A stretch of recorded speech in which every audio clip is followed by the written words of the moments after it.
Hello and welcome to the Jeff and Jamie feed. We're so glad to have you here with us today.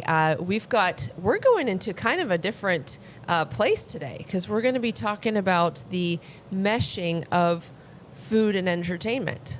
I love it. I mean, we try to do that at the restaurants. Oh, for sure. And now other people are stealing our thunder.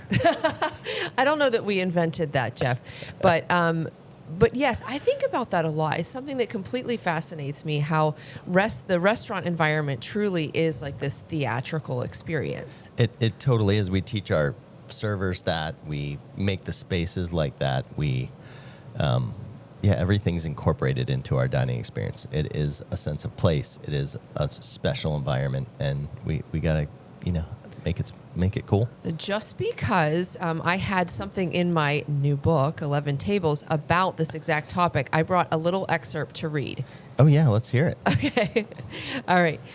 Eating and entertainment are meshing in the dining environment. Guests are there to eat, yes, but dining is also an interactive form of entertainment.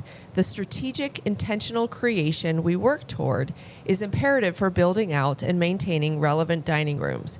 If we do it right, the guest's enjoyment is part of the act. I love it.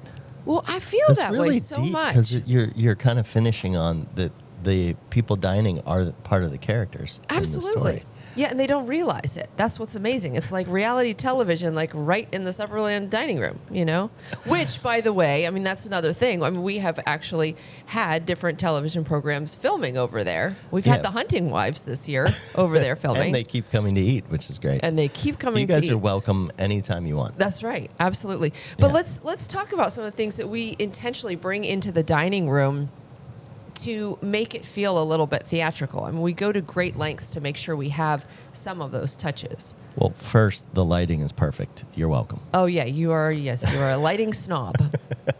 We know that. What else do we have? Well, I mean, things there at the table. We always want to make sure. We don't want every single dish to have something like a pour over or dry ice or something like that. But we like that to be kind of intermixed into the dining experience. My favorite of all the things that we do that has that like kind of special touch are the oysters at Supperland that we drop the ember from the fire into a tea kettle, a beautiful, lovely porcelain tea kettle, and we drop it in there and it smokes out the top. And we come over and we pour that over the oysters. It's so simple. There's nothing on those oysters besides a little bit of butter, a little salt in the butter, and that ember. And it is awesome, and it lights up the whole dining room as they walk by. Well, it leaves this trail of smoke as you go, and so it's really hitting a lot of senses. You're seeing that, you're smelling it, you feel the warmth of fire and smoke as they walk by. I think that's a great example of it. But I remember when we were first developing that dish, I was worried that people would feel like it was too smoky. Well, we didn't know that the hoods there are so incredible that you have all that fire and smoke and you get none of the smell, none of that at your seat. And so that's kind of like a way to bring that action to the people or the actors, as you would put it in the show. The actors of our program every night. But there's even the simplest things. Some dishes we very intentionally choose to do a pour over at the table. So I think about a dish at Alleluia Hall, the chicken. We do the pour over of the sauce right there at the table. And it's just meant to kind of create a little bit of interaction, get people's attention with the dish. And also sometimes there's the utilitarian purpose that we know it holds better and the dish will hold better if we pour at the table versus if we do it in advance. Yes. You remember we went to a unnamed 3-star place in New York City, and it was a pour over on every single dish. That felt like a little bit too much. Like a very well-known restaurant. The fourth or fifth one, there was like 10 courses. Yeah, and it was so like 4 or 5 pour-overs. courses in a row with a pour So over. sometimes it can be too much. So mixing it up, where sometimes the guest pours, sometimes we pour, sometimes there's the ember butter, sometimes there's dry ice. Just mixing it up. Yeah. But I mean, that entertainment component, I think you also see it with social media. I mean, that's such a big part of our lives in trying to promote our restaurants and make sure people are coming to dine with us is through social media and entertainment that then has that layer of showing up out there on screen. Yeah, it's like we're not just putting liquid nitrogen in the fish tower at Lelia Hall for yourself as the actor enjoying the theater, but we're doing it for your friends too, so you can take a video and show it off. Right. And so we get to see the smoking ember butter. We get to see that pour over. We get to see the cheese pull, whatever it is, again, online. Yeah, and some of the things too are just when we bring that special, thoughtful ingredient out, where you bring the olive oil that you pour over the chocolate sorbet at Everandolo. Yeah. You have amazing DOP olive oil, and it's like, no, we're pouring this at the table because it's super special. So take a picture of it and show your friends. Absolutely. Well, and one final entertainment thing that really comes to mind is how our servers and our front of house staff are kind of leading people through a coursed meal or a meal at any one of our restaurants. And I think mostly about Michael Klinger, the way, he's a level 3 sommelier, just an incredible wealth of knowledge that he has. But it's not just that, it's the showmanship that he has, the way he pours, the way he speaks about wine. Now, he was a theater major or drama major in college, and you can see You can tell, his gestures and hand motion. And you can tell that he's so passionate about it and loves wine. Yeah. Absolutely loves it, and just exuberant at the table. Yeah. It's great. It is great. Well, today we are bringing on a guest who is a little bit unexpected because she is not in the restaurant world. But she's one of my favorite people. I know, she's just wonderful. So Kristen Miranda is going to be joining us today. And Kristen is a longtime WBTV news anchor. She, for many years, was an anchor there, and then she moved into lifestyle as well.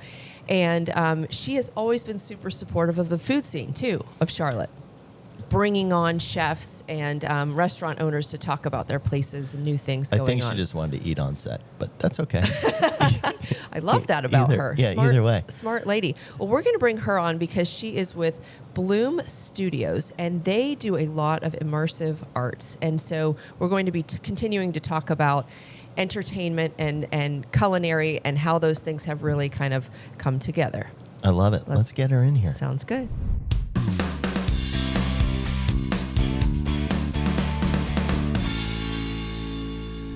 I am so excited to have Kristen Because Miranda. you get to welcome Kristen and I'll stop talking? I am so happy to welcome her because she's welcomed me on her program many times. And you make everyone so comfortable on live TV.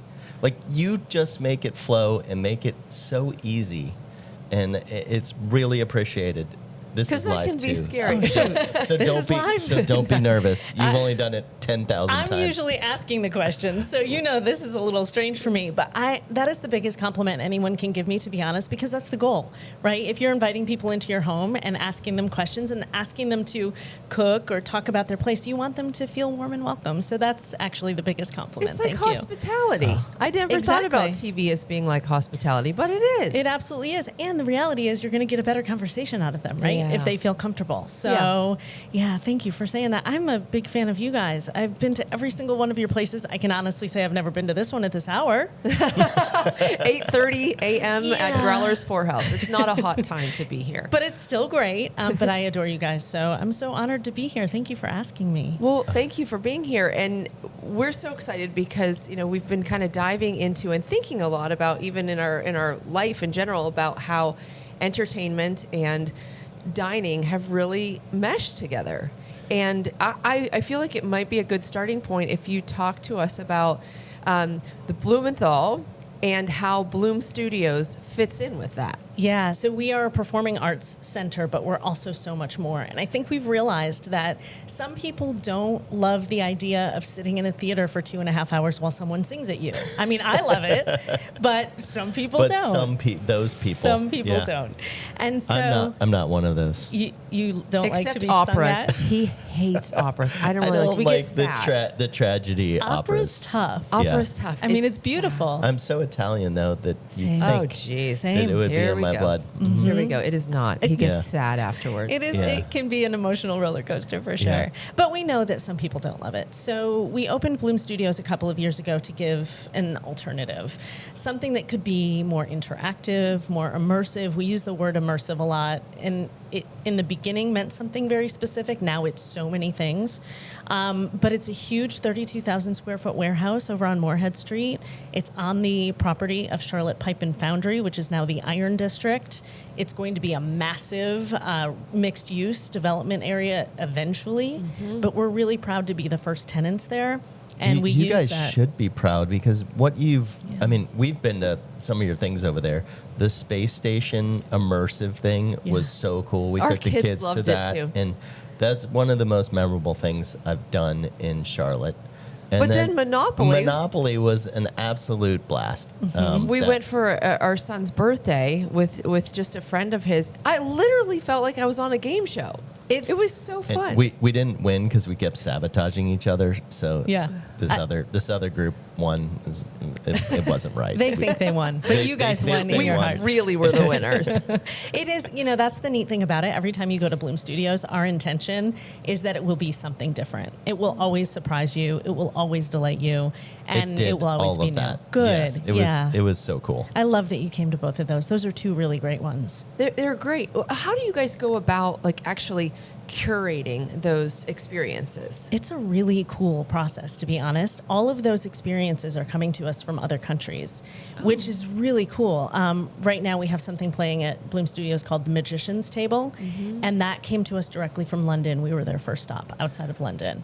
Awesome. And we wanted yeah. to talk more about that one because Yeah. that one it's additive. This is what we do. Right. You got some people eating, drinking, a magician stopping by. Tell us about it. Yeah, it's really, really cool. So it's so funny that you're talking about this too, because this is a conversation that we are having internally because of hospitality being a show. And I just talked to our food and beverage director the other day about another thing that we recently did called In Poor Taste, which I'll tell you about in a second. But she was saying the same thing. Hospitality is a show.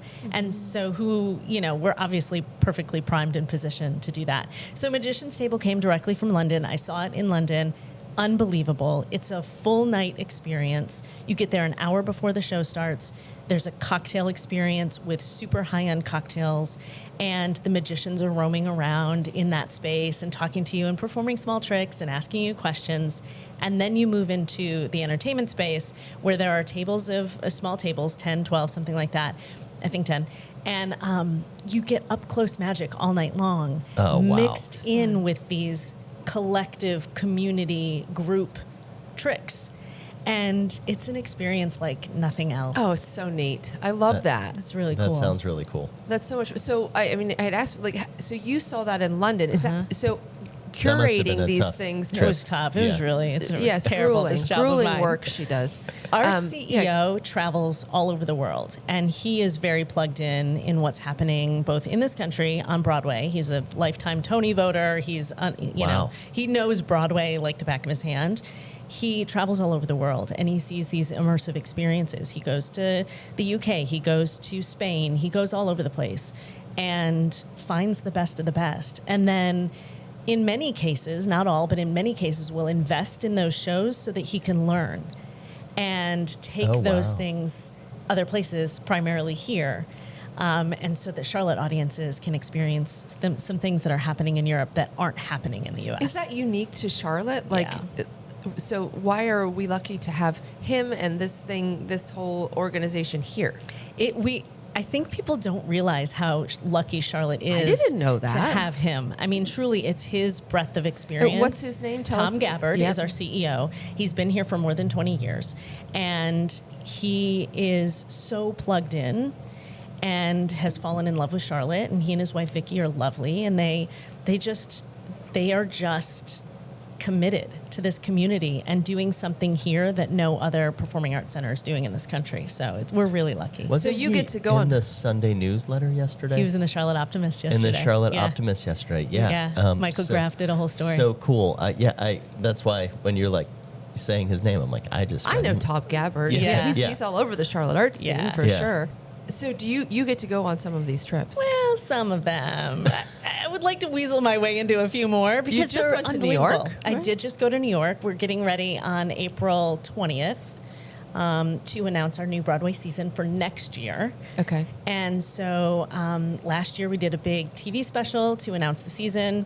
And this year we're doing a new one. And so we went and we interviewed Tony-winning directors and unbelievable creatives. I'm spoiled. That's so cool. I feel really spoiled. You are spoiled. I agree. But so when you go out to eat or you're doing different experiences, do you always have that thinking cap on of like, how do we bring this to life at Blume? Yeah, and it's funny, I think I wear a couple hats, right? Because I come to your places and I'm like, oh, I wish I could ask them about this dish. I wish I could ask them about this experience or what it was like to open this restaurant, right? And I do that with all of the restaurants in town. But then I also think about the show. So when you were talking about the pour-overs, I went to a place recently in Atlanta, and it was so theatrical. And that's when I pulled out the phone, right? Those moments, that's when I pulled out the phone because there's action, there's movement, but then also it's a story in and of itself. Yes. So I am absolutely thinking about that. I'll always be a storyteller in that way. Yeah, I love that. So tell us a little bit more about In Poor Taste too, because I know that one, it was here and then gone. Yeah. But is it gonna come back or? It was here for 2 weeks. Okay. And it was a very successful 2 weeks. People absolutely loved it. It was a comedy wine tasting experience. 2 comedians from Australia put this show together. So again, international talent coming to Blume Studios. It's very irreverent. It's very saucy and sassy, and very funny. But what the cool thing... I could just imagine making fun of sommeliers all night. So it is. I love you, Michael, but it would be really fun. I love you too, Michael. It does take the pretense out of wine tasting, right? But the cool thing that they do when they go city to city is they hire local sommeliers. Oh, And so we Awesome. had a series of local sommeliers that were part of the show. So while the comedians were teasing and taunting, right, the sommeliers were there to say, okay, but here's really the deal. Like, here's what you are tasting. And in a comfortable way. So we probably had, I don't even know, half a dozen, maybe more, local folks that we were able to hire to be a part of the show. That's so cool. Isn't that cool? Yeah. Do they like rehearse to do that kind of thing, or how do they actually become a part of it without? Do they practice? They have an idea of what the show will be. They Okay. have conversations with the comedians, but because it's very off the cuff, it's kind of a different show every night, right? And I love that. we talked to one of them from another well-known restaurant here in town, and he was saying he just kind of showed up and went along for the ride and was able to use his knowledge, his deep knowledge. Is there any food, or it is just wine tasting? We don't have an in-house kitchen. We don't have any of that. So we've started to do smaller things like charcuterie for that experience because there's a lot of wine in that experience. So we want people to be able to have something to fill their bellies. We do have food here and there, but for that, the charcuterie was really, really popular. And I know our food and beverage director sort of was like, what more can we do in this vein? Yep, Well, absolutely. we're building a commissary, so just let us know next year. Actually, it wouldn't be far from you guys. It would not be fun. There- So we can keep yeah, that in mind. I like there we go. that. And we have sommeliers. You do. You absolutely do. Yeah. So what do you go I ahead. just want. I heard that there was some sort of BS button too. Bell. The BS bell. BS bell. Yes. Yeah. Tell For me taste. about that. That sounds so fun. It is really, really fun. They hand it to someone during the show who can call BS on anything that they are hearing during the show. And then it turned out that they sell them after the show and people buy them like crazy. So now all over Charlotte, there are people with BS bells probably in their offices. Yeah, Thanks to probably. In Poor Taste. Yeah. That's incredible. I So love it. what do you guys think it is about the whole, meshing of food and entertainment? Is that a new thing? Is that something that's been going on? And what are you is this a trend that's all over the world, just in the US? What are you seeing and what is it about that? My experience internationally is pretty limited, but the things that I did see that were immersive experiences that were happening in the UK, there's always some sort of food aspect. Now, is it always the most delicious food? No. At Blumenthal, we're very, very proud of our cocktail program and how elevated and delicious those things are. And so people are coming and they're really surprised by how much they're experiencing in that cocktail hour before Magician's Table. We're really, really excited about that. I do think that when you are bringing people in for a good 2 or 3 hours for an experience, whatever you can provide them in that way is really important. So I've been to immersive experiences that had really yummy food, and I've been to those that had really bad pizza, right? Right. So I don't think you want to be the really bad pizza. You want to be closer to the really yummy food. It's so much easier portability wise to crush the beverage side of things. Whenever we get asked to do real like tough events in the middle of nowhere, or even Charleston Food and Wine, I am like, we will rock out the cocktail. That's what we're gonna do. It's so there's so much less stress, but you can put 17 ingredients and put just as much thought and love into that cocktail, but not worry about having to cook and have it go bad. And then people are having a good time. They feel relaxed. They're really enjoying the show. We do have in-house catering. Not in-house. We do have a caterer that we use typically at Blume Studios, and we do find that people are renting that space for corporate events or pre-show events, things like that, which is totally possible. And then they can work with our caterer and do that. Yeah. So do you think this stuff is new? Is this a new trend, or has this been going on, or is it like people have more leisure time, or food is such a big 1900s. part? People have been eating since the dawn of time. Since the dawn of time. Like that blending of it. It does. It's certainly new to Charlotte when we talk about the arts and food and drink in that way. Wasn't there a play a long time ago where they fed you spaghetti in A play where they fed you spaghetti. and they jeez, danced, we might be bringing that to Charlotte. It was like a wedding, like yes, it's on the tip of my tongue, and people listening are like screaming it at their whatever device. It's not Mamma Mia. Tony and Tina's wedding, or whatever Tony it is. and Tina's wedding. There you go. Yeah, and listen, dinner theater is not new, No, right? that was boxed pasta and sauce, so Not it was delicious. not the greatest, but they tried and they did it and they put it in the show. Well, it also makes me think about some movie theaters that got real into food and drink, where you'd have like a whole like nice table there where you could eat. But I don't know that those really took off. Well, I think part of that too, for me as a patron of a movie theater like that, again, not great pizza, right, or whatever it was, and then the experience, because it's dark, because it's you don't know, is it clean? Is it, all of those things that kind of go into your mind about the experience as a whole. I think with dinner theater, historically, you're there for the show, you get a little food. We did a dinner theater experience last year, and it was super successful. The food was great. Like, I think you have to do it right in order for it to work. Yeah. You have to have it be elevated. Unless, I'm also thinking about the Renaissance Festival, Yes. wherein there's a lot of street performances and people are walking around with a turkey leg. Right. That kind of makes me happy. Like, I like that. Like, that's probably days of old, right? Yeah. That, those kinds of I think ideas. some of the, you just talked about going to New York, but I mean, for me, I have nights out in New York that, maybe I'm going to the U.S. Open one night, maybe I'm going to the theater, and maybe, though, that my night out is spending a few $100s a person on a really unbelievable coursed meal, and that is the entertainment. That's what you're doing. It's a 3.5 hour experience. I get really excited about that experience. Like, I can't believe I'm going to this restaurant tonight, and I look at the menu ahead of time, and so I'm previewing my night out, right? I'm thinking about my experience just like I would a theatrical experience. I'm reading the bios of the actors that I'll see on stage and getting excited about it before I go. So I do think forever, dinner and theater, dinner and immersive experiences will be linked. There's no doubt about it. If you can do it in the same room, great. And that's where I say, if you're going to spend $300 on a ticket, why not spend $300 on dinner? Absolutely. Plus, you get a conversation during dinner, right? Plus, you get a conversation. And this all makes me think, too, about the speakeasy over at Supperland. Yeah. I mean, it is a very unique experience that we put out. It's maybe not so theatrical, but there are definitely theatrical elements. I mean, what Colleen does to that room when we have it as a holiday experience, it is like you walk in. This past year, we did it around Buddy the Elf.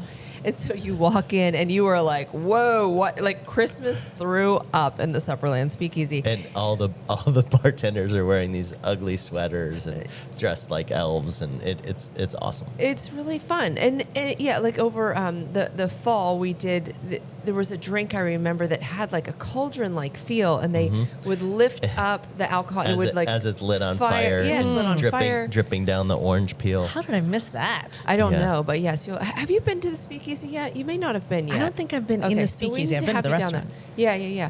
We need to have you down there sometimes. We're we're kind of doing, we've cut back on doing quite so many of the speakeasy experiences just because they're super high labor to put those out. And there's a lot of R&D that we have to do for drinks and then the food that's paired with it.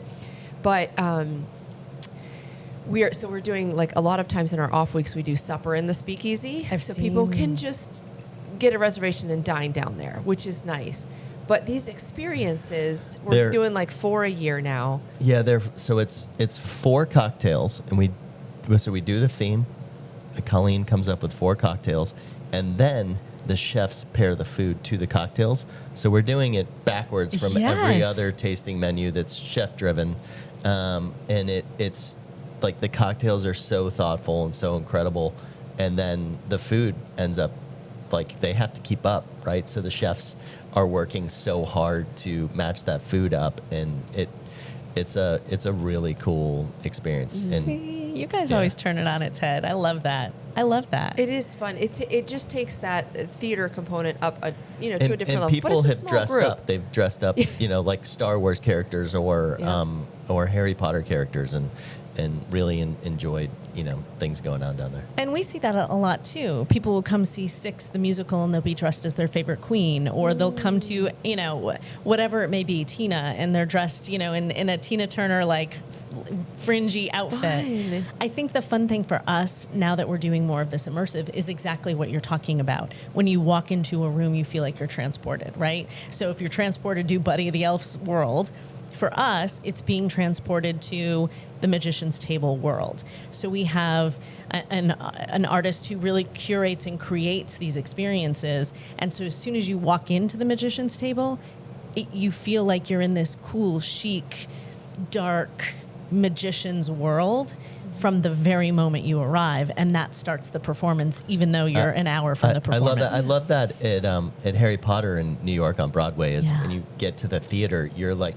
You're in Harry Potter world from the second you walk in the door. Mm-hmm. And it's pretty cool. They do a cool thing at intermission during the Harry Potter show in New York. Did you notice it? Did you go out into the lobby during intermission? What was it? Did. I don't want to blow it for anybody who might listen. Okay.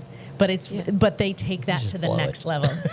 Just I was getting so much trouble. But they take it to the next level, and there's a change between the beginning of the show and intermission that happens in the lobby. That's so cool. I mean, it's that whole. I do remember. Do you remember? Mm-hmm. I do, but now I can't say. You can't. You'll have to tell me later. Or do I actually not remember? And I just can pretend. No, but I do remember. I'll tell you after. Yeah, Jeff. we'll talk about it after. Sounds good. So what's new and coming up for you guys over there? I mean, you're so thoughtful about what's coming in, whether it's food and drink related or anything else. What's coming up for you guys at Blume? I think there will always be now a food and drink aspect, right? Those are selling well too. Then they are. Okay. Yeah, they are. And because we've found at the Speakeasy that nothing transports you better than 4 or 5 drinks. I mean, that helps. It definitely helps. You suddenly feel very in the moment. Yeah.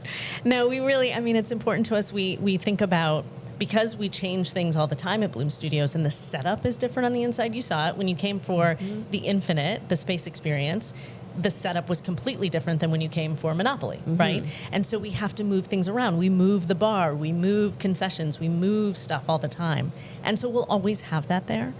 I think the things that are coming to Blume Studios lean in on some of that you've seen already. We're going to do another VR experience. Okay. This one I think will stay a little bit longer and will be something that families can go to, that you could do a date night at, that'll be a different experience if you go back a couple of times. So we're really excited about that. But that experience itself doesn't take up a lot of space. And so what are we going to do with the rest of the building to kind of lean in on that? And that's where we're excited to see where that goes next. Oh, cool. I'm so excited. All right. Yeah. I'm so excited. But I love that you're going to continue with food and drink. It says that that's working. It's working, and we just want people to have the full experience, right? It is a show. It's all a show, and it's all really important to us. For us, and it's the same for you, the guest experience is top of our minds all the time. From when you buy your ticket and how you buy your ticket, all the way through the end of the show and how you get out of the parking deck, right? We're thinking about those things all of the time because we want people to walk away and say, every time I go to anything at Blumenthal Arts, it's an unbelievable experience. The people are so nice. Like, that's our goal. That's our goal. And I know it's yours too. And I think, too, the time that theatrical, things are at, or even Hornets games are at 7:00, and it's hard to get a meal beforehand, and you're not really going for dinner at 9:30 these days. Yeah, So, yeah. We've so changed. just having it be a part of what you guys do, I think is a huge. It is, and we know people don't want to go to dinner at 9:30 anymore. So we've even changed our start times of some of our shows. We're seeing people want to come a little bit earlier. We have wonderful supporters and donors for Blumenthal Arts, and we have something called our Founders Room. You guys have been in our Founders Room, I think. Yes. We have. And it's this beautiful kind of Art Deco-y lounge where we have a bar and a great bartender. JP is the best. But we also have snacks and things for art so that you can come there. You can not go into the show on an empty stomach. You can come in at intermission, get a little snack, have a little chocolate because some people need that halfway through. Absolutely. And so, in different ways, food and beverage are certainly a part of everything that we do and always will be. Do you think I think of the Blumenthal itself as being a much more formal environment and everything. Do you think in the future there will be a little bit of that blending in there too, where it becomes food becomes a part of the experience? Or, I don't know. I can't think how you could do that because the crowds are also so large. I think that's one of the benefits of the magician's table is that it's a small crowd. You can really curate that experience for that small group. It is. It's probably tough for a big group. It can be. There are, not that I'm saying that we're doing this, don't get nervous, Tom, but there are performing arts centers that have ballrooms where they do they have their own kitchen staff and they do all of that. I think, I don't know that we'll see that here, but I do think having an element of food involved all the time is important too. I know our food and beverage director, and Tom is always looking to make that guest experience even better. So who knows where it goes down the road.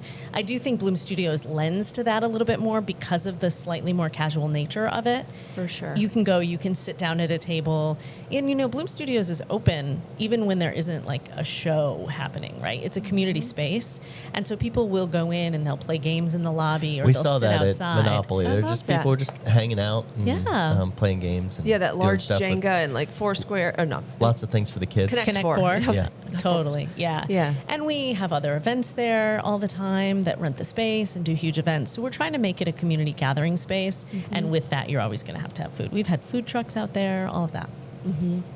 Well, thank you so much for joining us today. This has been so incredibly fun. It's just a fun She's topic. always just the best. Aw. Just so nice. You guys are too nice to me. That's very kind. Well, you really do make it so easy for everybody.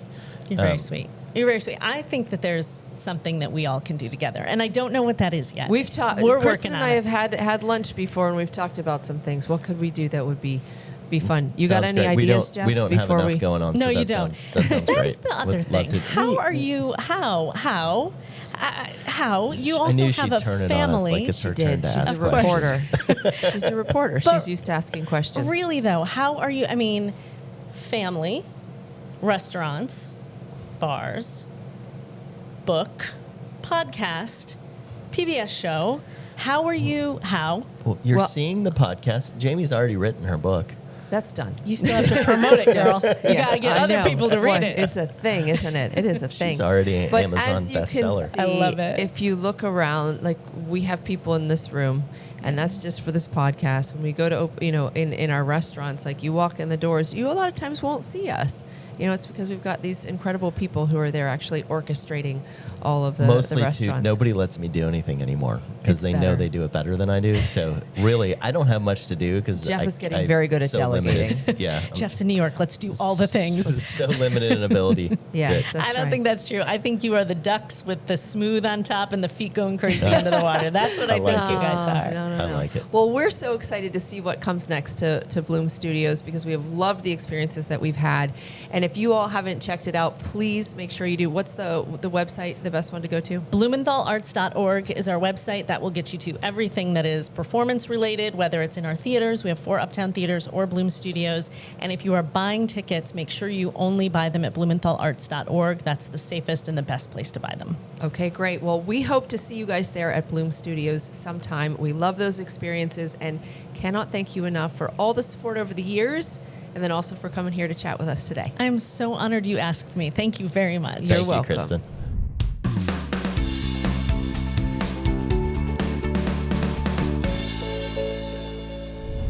Wow, that was so much fun. Kristen she's just unbelievable on the mic and just to hang out with. I love it.